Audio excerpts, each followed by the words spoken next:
ರೇವಣಸಿದ್ದನ ಬಗ್ಗೆ ನನಗೆ ಬಹಳ ಅಭಿಮಾನ. ಕಾರಣ ಅವರ ಸಾಧನೆಯ ಬಗ್ಗೆ. ಬಹಳ ನೋವು ಏನಕ್ಕೆ ಅಂತಂದ್ರೆ ಅವರನ್ನ ಜಗತ್ತಿಗೆ ತಿಳಿಸೋದಕ್ಕೆ ಆಗಿಲ್ಲ ಅನ್ನೋ ಕಾರಣಕ್ಕೆ. ರೇವಣ ಸಿದ್ದೇಶ್ವರರು ಬಹಳ ಹಲವಾರು ಜನಸಮುದಾಯಗಳಿಗೆ ಇವತ್ತು ನಾಯಕರಾಗಿದ್ದಾರೆ.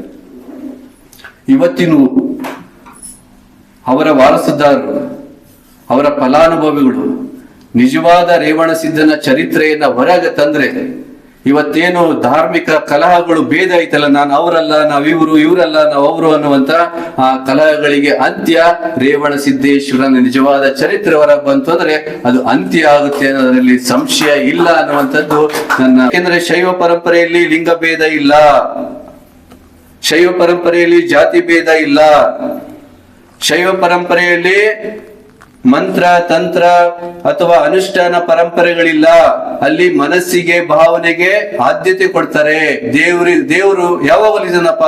ನೀನ್ ಮಂತ್ರ ಸಿದ್ಧಿ ಮಾಡ್ಕೊಳ್ಳೋದ್ರಿಂದ ಒಲಿಯೋದಿಲ್ಲ, ಭಾವಶುದ್ಧಿ ಮನಶುದ್ಧಿ ಇದ್ರೆ ದೇವರು ಒಲಿತಾನೆ ಅಂತ. ನಾಥನ ಜೊತೆಗೆ ಅವರು ಮೂಲತಃ ನಾಥ ಪರಂಪರೆಯಿಂದ ಬಂದಂತವ್ರು. ನಾಥ ಪರಂಪರೆಯಿಂದ ಹೊರಹೊಮ್ಮಿ ಸಿದ್ಧ ಪರಂಪರೆಯನ್ನ, ಇದು ಮೈಲಾರಲಿಂಗನ ಪರಂಪರೆಯಿಂದ ಬರ್ತೈತಿ. ಇದು ಮೈಲಾರಲಿಂಗನ ಪರಂಪರೆ ಬಹಳ ಬಹಳ ಬಹಳ ಪ್ರಾಚೀನ ಪರಂಪರೆ. ಮೈಲಾರಲಿಂಗನ ಪರಂಪರೆ ಇತರ ದೇವಾನು ದೇವತೆಗಳ ಕಲ್ಪನೆ ಬರೋದಕ್ಕಿಂತ ಪೂರ್ವದಲ್ಲಿ ಇತ್ತು ಅನ್ನುವಂಥದ್ದು ಸಂಶೋಧಕರಿಗೆ ಗೊತ್ತಿರುವಂಥದ್ದು. ಆ ಕಾರಣಕ್ಕೇನೆ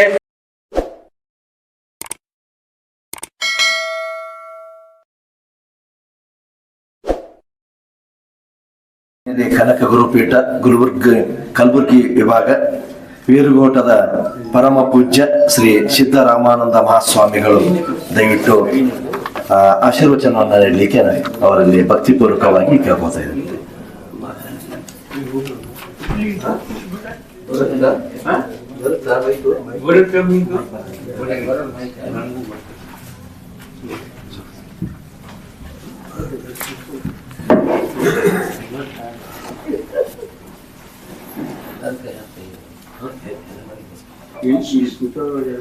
ನಿರೂಪನು ಸಿದ್ಧ, ಅಪ್ರತಿಮ ಸಿದ್ಧ, ಅಚಿಂತಿತ ಸಿದ್ಧ,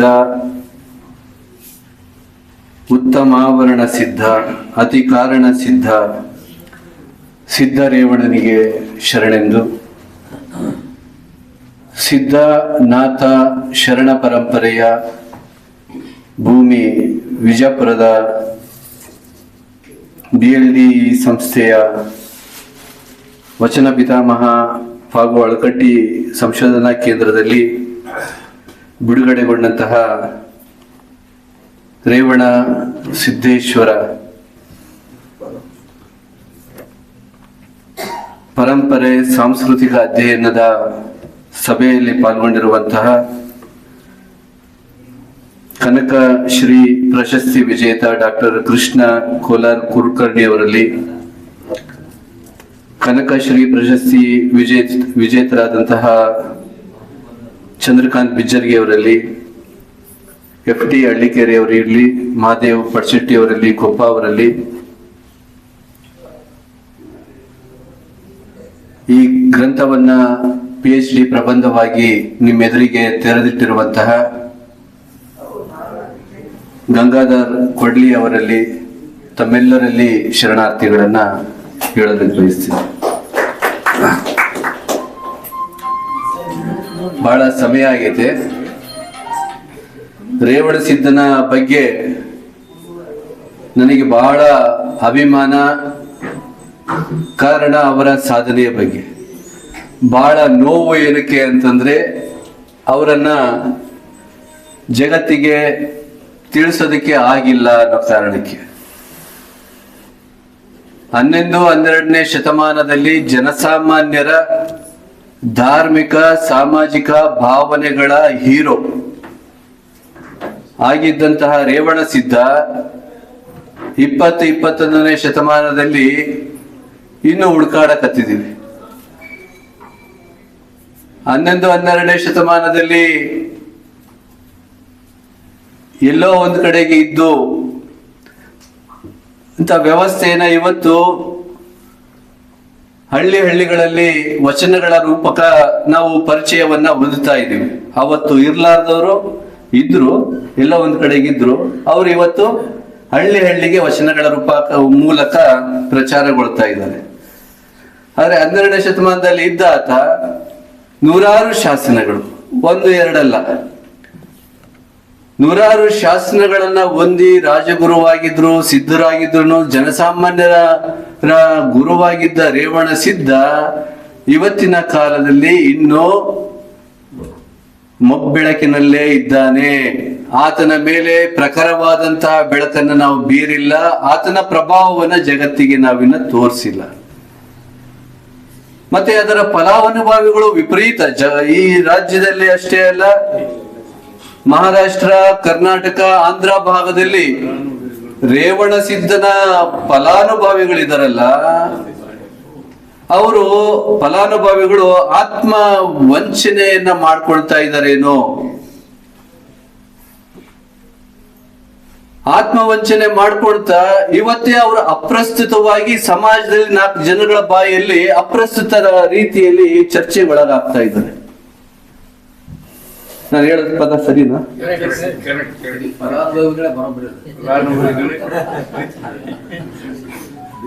ಬರೀ ರೇವಣ ಸಿದ್ಧ ಅಲ್ಲ, ಇಡೀ ಸಿದ್ಧ ಪರಂಪರೆ.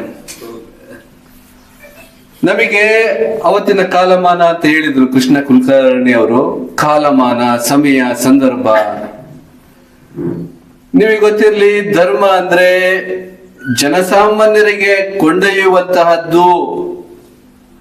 ಇದು ಕೇವಲ 4 ಗೋಡೆ ನಡುವೆ ತಪಸ್ ಮಾಡುವಂತವರ ಸಾಧಕರದ್ದು ಅಷ್ಟೇ ಅಲ್ಲ. ದೇವರು ಅಂತಂದ್ರೆ 4 ಗೋಡೆ ನಡುವೆ ಸಾಧನೆ ಮಾಡೋರ್ದು ಅಷ್ಟೇ ಅಲ್ಲ. ಅದಕ್ಕೆ ಅತಿ ಕಠಿಣವಾದಂತಹ ನಿಯಮಗಳನ್ನ ಹೊಂದಿದ್ದಂತಹ ಬೌದ್ಧರ ಪ್ರಭಾವಿ ಹೊಂದಿದಂತಹ ಬೌದ್ಧರ ಮೇಲೆ ಆಕ್ರಮಣ ಆಗಿ ಅವರು ದೇಶ ಬಿಟ್ಟು ಹೋಗ್ತಾ ಇದ್ರು. ಕಾಲಮಾನ, ಅವತ್ತಿನ ಕಾಲಮಾನ. ಜೈನರ ಅತಿ ಕಠಿಣವಾದಂತಹ ವ್ರತಗಳು ನಿಮಗೆ ಗೊತ್ತಿದೆ, ಅದನ್ನ ವಿಶ್ಲೇಷಣೆ ಮಾಡಕ್ ಆಗೋದಿಲ್ಲ. ಅತಿ ಕಠಿಣವಾದಂತಹ ವ್ರತ ನಿಯಮಗಳನ್ನ ಪಾಲಿಸಲಾರದೇನೆ ರಾಜರನ್ನು ಸಹಿತನ ಎಲ್ಲಪ್ಪ ಇದನ್ನ ಆಚರಣೆ ಮಾಡ್ಲಿ, ಇದನ್ನ ನಾವು ಅಭಿಮಾನಿಗಳು ಎಲ್ಲ ಆಗ್ಲಿ ಅನ್ನುವಂತಹ ಕಷ್ಟ ಪರಿಸ್ಥಿತಿಯಲ್ಲಿ ಜನಗಳಿಗೆ ಆ ಧರ್ಮ ಮುಟ್ತಿರ್ಲಿಲ್ಲ. ಇನ್ನು ಜನಗಳ ಜೊತೆಗೇನೆ ಇದ್ದಂತಹ ಕಾಪಾಲಿಕರು, ಯಾರಮ್ಮ, ಲಕುಲೀಶರು, ಕಾಳಾಮುಖರು, ಇವರು, ಮತ್ತೆ ಇದರ ಜೊತೆಗೆ ನಾಥ ಪರಂಪರೆಯನ್ನು ಸಾಮಾನ್ಯ ನೀವು ನವನಾಥ ಪರಂಪರೆಯ ಗ್ರಂಥಗಳನ್ನ ನೀವು ನೋಡ್ರಿ, ಎಷ್ಟು ಕಠಿಣವಾದಂತ ಸಾಧನೆ. ನೀನು ಊಟ ಮಾಡ್ಬೇಕು ಅಂತ ಬಯಸ್ತೀಯಾ, ಬಯಸೋದು ತಪ್ಪು. ನೀನು ಒಬ್ಬರನ್ನ ನೋಡಕ್ಕಂತ ಇಷ್ಟಪಡ್ತೀಯಾ, ನೋಡೋದು ತಪ್ಪು. ಅತಿ ಕಠಿಣವಾದ, ಮತ್ತೆ ಅದರ ಸಾಧನೆ ಮಾಡಿದಂತವರ ಚರಿತ್ರೆನು ಮಹಾರಾಷ್ಟ್ರ ಭಾಗದಲ್ಲಿ ಬಹಳ ಪ್ರಖರವಾಗಿ ಅವ್ರು ಬೆಳೆದಿದ್ದು.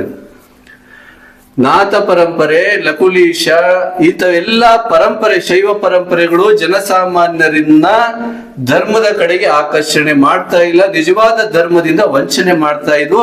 ಮನುಷ್ಯನ ಜನ್ಮ ನಿರರ್ಥಕ ಅನ್ನಿಸ್ತಾ ಇತ್ತು. ಇಂಥ ಸಂದರ್ಭದಲ್ಲಿ ಉತ್ತರದಿಂದ ದಕ್ಷಿಣ ತನಕ ಎಲ್ಲಾ ಧರ್ಮಗಳನ್ನ ಕೂಲಂಕುಷವಾಗಿ ಅಧ್ಯಯನ ಮಾಡೋದ್ರ ಜೊತೆಗೆ ನನಗೆ ತಿಳಿದಂಗೆ ಅವರು ಸ್ವತಃ ಪ್ರಾಕ್ಟೀಸ್ ಮಾಡಿ ಯಾವುದು ಸೂಕ್ತ ಜನಗಳಿಗೆ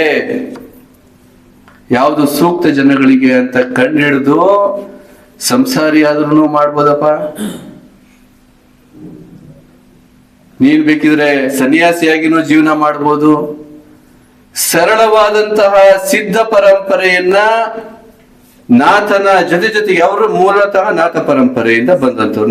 ನಾಥ ಪರಂಪರೆಯಿಂದ ಹೊರಹೊಮ್ಮಿ ಸಿದ್ಧ ಪರಂಪರೆಯನ್ನ, ಇದು ಮೈಲಾರಲಿಂಗನ ಪರಂಪರೆಯಿಂದ ಬರ್ತೈತಿ. ಇದು ಮೈಲಾರಲಿಂಗನ ಪರಂಪರೆ ಬಹಳ ಬಹಳ ಬಹಳ ಪ್ರಾಚೀನ ಪರಂಪರೆ. ಮೈಲಾರಲಿಂಗನ ಪರಂಪರೆ ಇತರ ದೇವಾನುದೇವತೆಗಳ ಕಲ್ಪನೆ ಬರೋದಕ್ಕಿಂತ ಪೂರ್ವದಲ್ಲಿ ಇತ್ತು ಅನ್ನುವಂಥದ್ದು ಸಂಶೋಧಕರಿಗೆ ಗೊತ್ತಿರುವಂಥದ್ದು. ಆ ಕಾರಣಕ್ಕೇನೆ ಅಲ್ಲಿ ಜಾತಿ ಭೇದ ಇಲ್ಲದೇನೆ ಧರ್ಮ ಭೇದ ಇಲ್ಲದೇನೆ ದರ್ಶನಕ್ಕೆ ಇವತ್ತಿಗೂ ಸಹಿತನ ನಡ್ಕೊಳ್ತಾರೆ. ಮತ್ತೆ ಗೊರವೈನ ಪರಂಪರೆಯನ್ನ ಅವರು ಸ್ವೀಕಾರ ಮಾಡ್ತಾರೆ, ದೀಕ್ಷಾ ಸ್ವೀಕಾರ ಮಾಡ್ತಾರೆ. ಎಂತ ಒಳ್ಳೆ ದೀಕ್ಷೆ ನೋಡ್ರಿ ಅಲ್ಲಿ. ದೀಕ್ಷಾ ಪರಂಪರೆ ಬಗ್ಗೆ ಮತ್ತೆ ಹೋಗೋದಿಲ್ಲ. ಹೀಗಾಗಿ ಯಾಕಪ್ಪ ರೇವಣ ಸಿದ್ದೇಶ್ವರರು ನಮಗೆ ಪ್ರಸ್ತುತ ಆಗ್ತಾರೆ? ಅವರು ಜನಸಾಮಾನ್ಯರಿಗೆ ಬೇಕಾದಂತಹ ಕೆಲಸ ಕಾರ್ಯಗಳನ್ನ ಮಾಡ್ತಾ ಮಾಡ್ತಾ ರಾಜರುಗಳಿಗೆ ಶೈವ ಪರಂಪರೆಯಲ್ಲಿ ಇರುವಂತಹ ಅತ್ಯುನ್ನತವಾಗಿರ್ತಕ್ಕಂತಹ ಆದರ್ಶಗಳನ್ನ ನಾವಿವತ್ತು ಶೈವ ಪರಂಪರೆಯನ್ನ ಇವತ್ತು ಲಿಂಗಾಯತ ವೀರಶೈವ ಜೊತೆಗೆ ಇನ್ನಿತರ ಸಮುದಾಯಗಳೆಲ್ಲ ಶೈವ ಪರಂಪರೆಯವರು ಸೇರ್ಕೊಂಡು ಅದನ್ನ ಉಳಿಸುವಂತಹ ಜವಾಬ್ದಾರಿ ನಮ್ದೈತೆ. ಯಾಕೆಂದ್ರೆ ಶೈವ ಪರಂಪರೆಯಲ್ಲಿ ಲಿಂಗ ಭೇದ ಇಲ್ಲ, ಶೈವ ಪರಂಪರೆಯಲ್ಲಿ ಜಾತಿ ಭೇದ ಇಲ್ಲ, ಶೈವ ಪರಂಪರೆಯಲ್ಲಿ ಮಂತ್ರ ತಂತ್ರ ಅಥವಾ ಅನುಷ್ಠಾನ ಪರಂಪರೆಗಳಿಲ್ಲ. ಅಲ್ಲಿ ಮನಸ್ಸಿಗೆ ಭಾವನೆಗೆ ಆದ್ಯತೆ ಕೊಡ್ತಾರೆ. ದೇವರು ಯಾವಾಗ ಒಲಿತಾನಪ್ಪ? ನೀನ್ ಮಂತ್ರ ಸಿದ್ಧಿ ಮಾಡ್ಕೊಳ್ಳೋದ್ರಿಂದ ಒಲಿಯೋದಿಲ್ಲ, ಭಾವಶುದ್ಧಿ ಮನಃಶುದ್ಧಿ ಇದ್ರೆ ದೇವರು ಒಲಿತಾನೆ ಅನ್ನೋದು. ಈ ಶೈವ ಪರಂಪರೆಯ ಸಹಜವಾದ ಸತ್ಯವನ್ನ ಸಿದ್ಧ ಸಂಪ್ರದಾಯದ ಮುಖಾಂತರನ ನಮ್ಮ ಜನಸಾಮಾನ್ಯರಿಗೆ ತಲುಪಿಸಿದಂತಹ ಕೀರ್ತಿ, ಆ ಮೂಲಕ ಈ ದೇಶದ ಜನಪದ ಸಂಸ್ಕೃತಿಯನ್ನ ಉಳಿಸಿದ ಕೀರ್ತಿ ರೇವಣ ಸಿದ್ದೇಶ್ವರರಿಗೆ ಮಾತ್ರ ಸಲ್ಲುತ್ತೆ.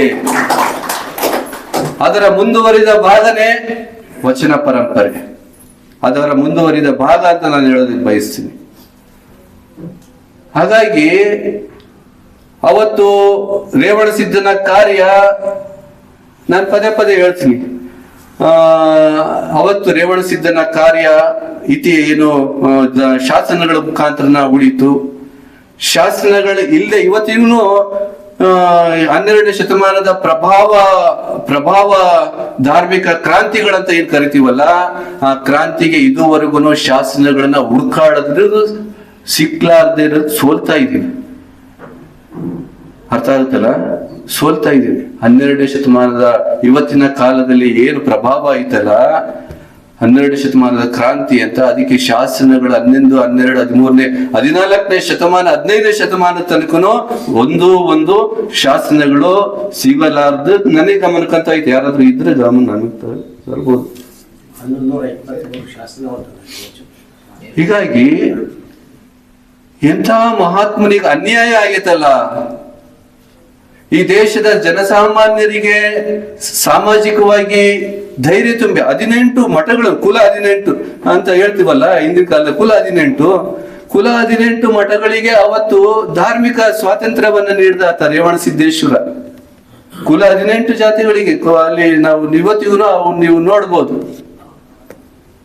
ನನಗೆ ಇನ್ನೊಂದಲ್ಲಿ ಇಲ್ಲಿ ರೇವಣ ಸಿದ್ದೇಶ್ವರು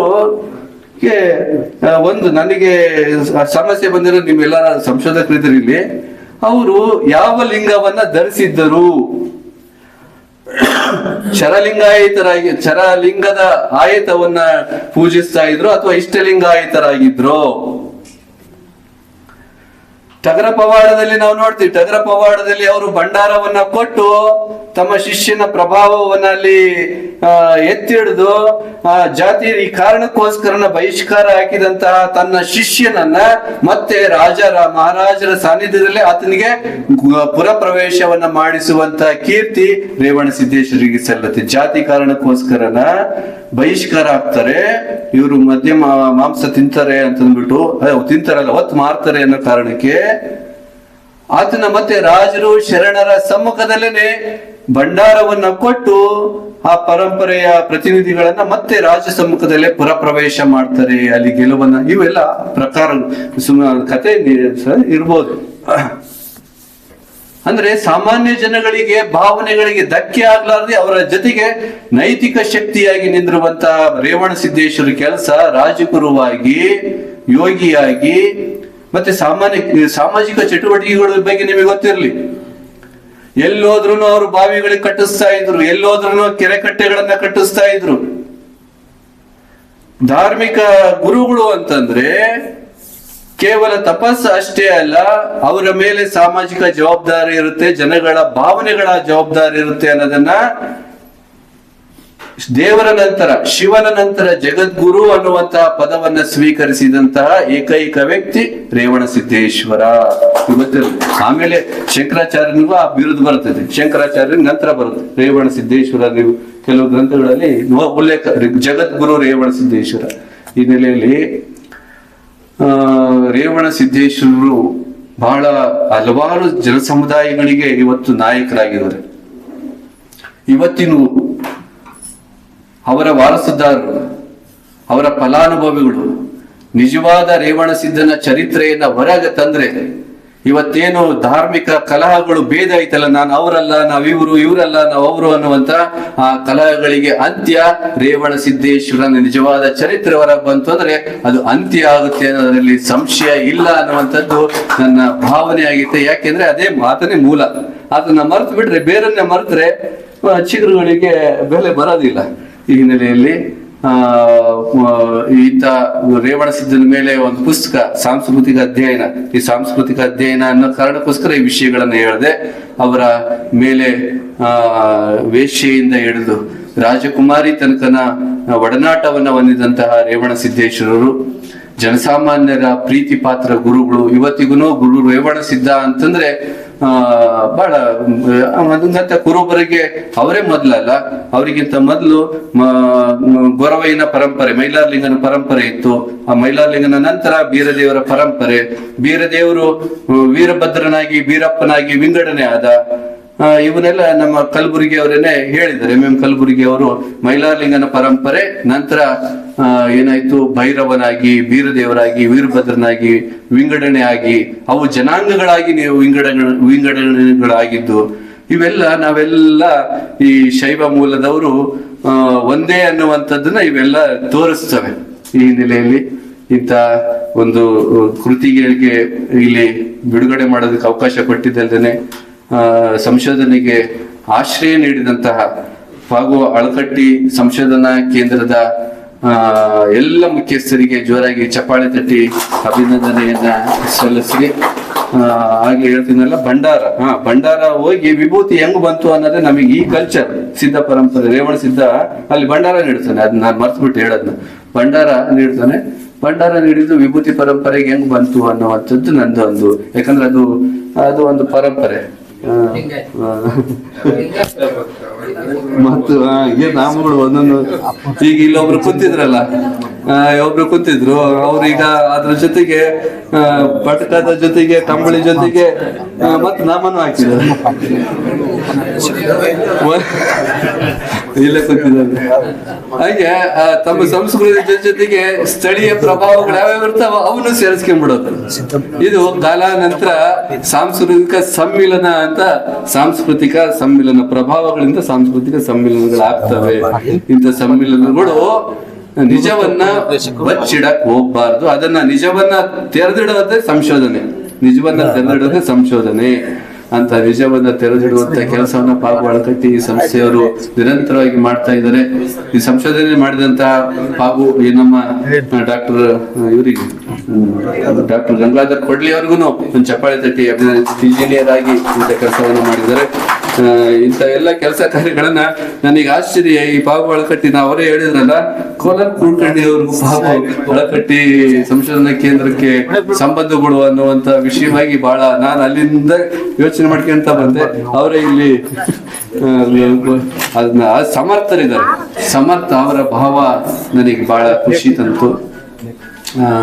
ಚಂದ್ರಕಾಂತ್ ಬಿಜರ್ಗಿ ಅವರಿಗೆ, ಮಾರ್ಗದರ್ಶಕರಾದಂತಹ ಕೊಪ್ಪ ಅವರಿಗೆ ನಿಮ್ಮ ಚಪ್ಪಾಳೆ ಇರ್ಲಿ. ನಮ್ಮ ಈ ಸಂಶೋಧನಾ ಕೇಂದ್ರ ದೇಶದ ಎಲ್ಲ ಸಂಸ್ಕೃತಿಗಳನ್ನ ಅನಾವರಣ ಮಾಡುವಂತಹ ಹಲವಾರು ವಿದ್ಯಾರ್ಥಿಗಳಿಗೆ PhD ಪಡೆಯುವಂತಹ ಆಶ್ರಯ ಕೇಂದ್ರ ಆಗ್ಲಿ ಅಂತ ದೇವರಲ್ಲಿ ಪ್ರಾರ್ಥನೆ ಮಾಡಿ ನನ್ನ ಮಾತನ್ನು ಮುಗಿಸ್ತೇನೆ. ಶಿವಾಯ.